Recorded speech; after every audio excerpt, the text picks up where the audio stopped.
It's your boy Queso Big Dipper. I am back.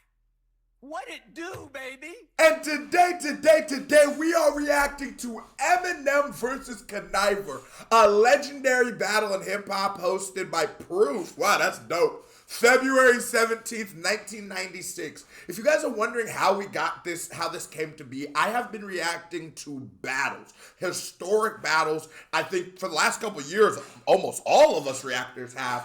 But I decided, let me go down the lines, find some of the most classic UK, and at the same time, show that Americans got classic joints too. And I'm like, man, nothing better. This was a Patreon request. You know, my man and the people not above but equal. If you got something fire for me to react to, go join the Patreon. Let's get it. Oh, this video has a 10,000 thumbs up goal because this video is old as hell. Hit that thumbs up button. Let's get it.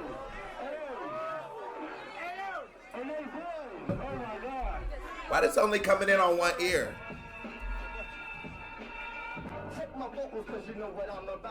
Hold on. Why niggas in the 90s here? Because you know what I'm about. Niggas in the 90s rap like they shaking. The fuck is he doing? And I'm really in the market. You know what I'm saying? I'm just fucking with you. Check my vocals because you know what I'm about. The best to play like O.J. Simpson and just stab out. Why did you enter? You didn't comprehend. See, this is the battle for MCs who think they might win. But fuck the battle. Let's take it to the streets because you a pussy. Oh, well, you are what you eat. You have to remember also with battle rap. Battle rap is a culture which also like beatboxing randomly has evolved so much. And just in a short time, I remember as my young age, like, and I'm in my 20s, I'm not 30, I'm 27. So even as I was young, as in elementary school, I remember battling was almost like a cipher. Battling sort of was more of just who had the best verse. You did have the battle rap, that the smack DVDs and all these things that eventually completely took over and became what was battle rap. You had the Cousin Twiz TVs. I'm trying to think of the one where Hitman Holla, when Matt Hoffa knocked the nigga out. So those have always existed. But battle rapping, just like freestyling, what it is has changed and evolved so much. But when you see this takes me back to what I know as battling, like before the URLs and all this shit. And when niggas were playing to the crowd, when people were speaking to people who are just average. Now a battle rap fan is a well-conditioned, well-learned and researched hip-hop fan who understands the structure, and niggas do months and weeks of research up to battles. Battles are fucking pay-per-views now. They're like Floyd Mayweather versus Pacquiao. But this feels like to me like more like a authentic, if that makes any sense, more grassroots battle. And to me, I don't know why that shit just hits to me, because I remember how this shit would look like when the lunchroom battle. It wasn't really, niggas ain't really had too much dirt on niggas, because niggas start fighting now.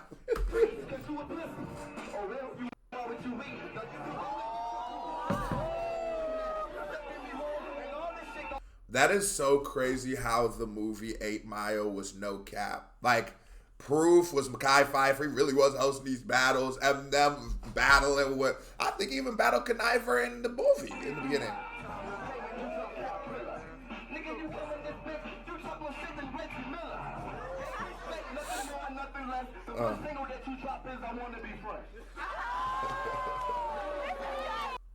And it's like, yo, bro, this is nuts. Imagine just going, you're just walking down the street, you walked into a battle. And you're like, okay, cool. Some of these niggas probably, but just like cut off the street. And you're like, oh, this is cool, you leave. And you don't think about it. And this is 1996. Wait, when did M drop for real? Hold on. When did Eminem drop first major album? Yeah, with Dre. So the Slim Shady LP. I always get the EP and LP confused. So 3 years later, you turn your TV on and you see, hi, my name is, hi. That shit would be unbelievable. Sorry if this is coming out of one ear. I don't know why it's doing that. It's the video itself. That is fucking with Kuniva. I also want to put something in now that you have to put into context. In the 90s, the idea of a white rapper was so much more novel than it is now. And I actually, in my head, think that as long as you are good at rapping, you have the advantage. Why is that, Queso? Because you get the same advantage that a white guy gets in pickup. When we're at the YMCA, niggas just, I'm guarding you a little more lackadaisical until you prove something. Everybody know that. Same, and eventually, you'll realize, oh no, you should have guarded the white boy more than the niggas. That little motherfucker got the strap. That little motherfucker got the whips. That little you gotta guard him, or at least not more than the but just as much as you had to guard anybody else. But it gives you an advantage of an underestimation just based off of racist and prejudice, to be completely honest. And I believe with that same thing, Eminem going in these early battles, he always has that advantage. I might look for more of these classic Eminem battles when we do some reactions to him, because he has that advantage here. Niggas ain't gonna look at it. But it becomes a disadvantage the minute you say something that can be perceived as corny. Then it goes, oh, here go the white boy. So if you miss your first shot, yeah, now I'm gonna keep laxing off on my defense. You feel me? Like, you gotta know how to play it.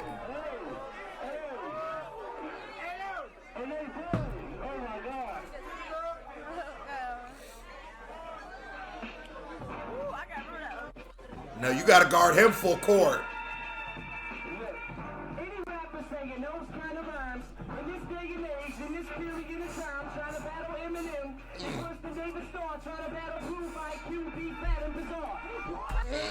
I'm not gonna lie to you. Jamal, tell these niggas, man, what you think? Oh, you can't say that on YouTube, bro. Terms of service, you can't say that on YouTube no more. What Jamal is saying in a more appropriate way is, rarely in one line of a battle does a nigga win. But I ain't gonna lie. M just came in with such charisma and stage presence, and it was out of nowhere. I know Eminem, and that shit just shocked me. So imagine these niggas in the crowd who was just, again, walking by for a battle, saw the white boy, assumed he was about to get cooked, and this nigga came out with this energy and voice, the energy of a fucking lion. Like,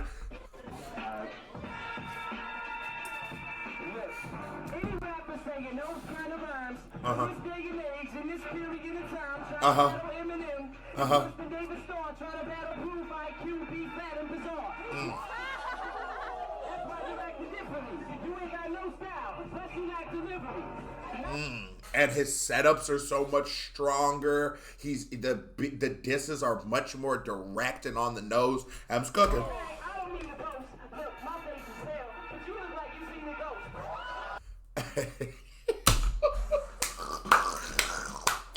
Nah, because y'all gotta, if the white boy says, and again, that is what I commend certain artists like Central C. I love how he plays into the joke. I'm UK and I have an accent. Eminem playing into the joke that he is a white boy. And so then he's going to go, yeah, okay, I'm the white boy, but nigga, when I rap, you look like you seen a ghost. Fire! That is fire. Because then you just spin the whole concept of that even being an insult, because it should be an insult on his head. But the thing about life is you can go too far. You can go too far and damn near like laugh too much into it. And then we're like, damn, why do you hate yourself? But I just don't think you need to take yourself so fucking serious. Niggas be acting like life is so do or die at any given moment, and it can be. But you don't gotta take yourself so serious, your image and shit like that. And it allows you, it's funny because this is one of the principles that allowed him to win at 8 Mile. My boy Future is Uncle Tom. I do got a whack friend named Cheddar Bob who shot himself in the leg with his own gun. I did get jumped by all 6 of you chumps. Niggas call that the 8 Mile effect today. He sort of did it here. It's like, oh, I can see this feels like cut out the movie, dog.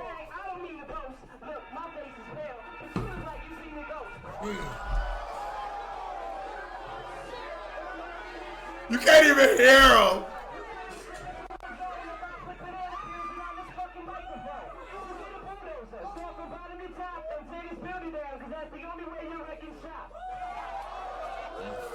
I ain't gonna lie, you couldn't even hear what that nigga said at the end. The crowd was going so crazy.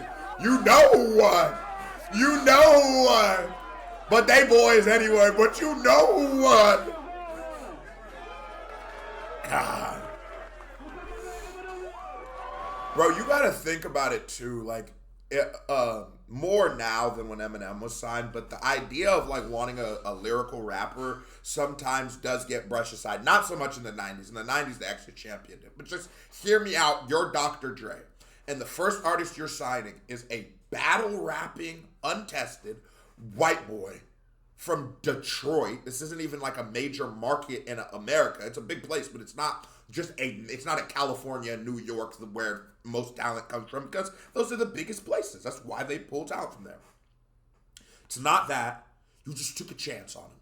And he's a battle rapper. You don't know what his song composition is, just off of his battling. You gave him that chance, and his first EP. That is fire. You gotta give Dre, like, God, that nigga is like fucking Professor X of music. This was a certified vibe check. Here comes a music video by me right here. Bang. This is like the 10th video I've recorded today. I'm gonna go make a thumbnail and go play 2K. Can't be family, love y'all, salute. We out this bitch. I can barely even talk. Hit the thumbs up button though. Stop playing.